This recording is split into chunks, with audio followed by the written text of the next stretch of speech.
Workforce Protection Subcommittee of the Education and Workforce Committee, the gentleman from California, Mr. Takano. Gentleman is recognized for 2 minutes. Mr. Speaker, I rise today in strong opposition to H.R. 1180 for a simple reason. The Working Families Flexibility Act does not give working families more flexibility. In fact, it gives them nothing. The bill contains no meaningful rights for workers that they don't already have. Instead, it is employers that get the flexibility and the power to withhold overtime pay in exchange for a false promise of comp time in the future.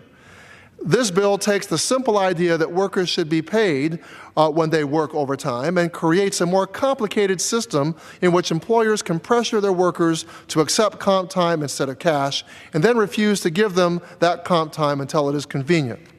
Even the American Sustainable Business Council opposes the bill, and I ask unanimous consent to insert their letter into the record.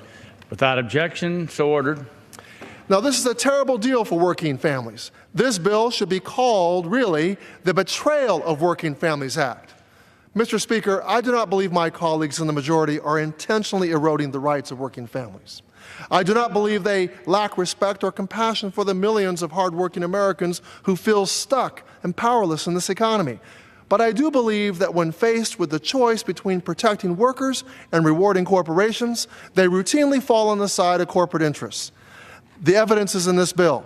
The evidence is in their vote to roll back workplace safety reporting standards. The evidence is in their vote to block the fiduciary rule. And the evidence is in the majority's continued resistance to restoring overtime protections for millions of middle-class workers.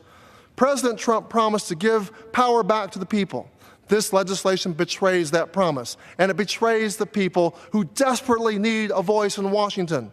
I call on my colleagues to oppose H.R. 1180, and I yield back the balance of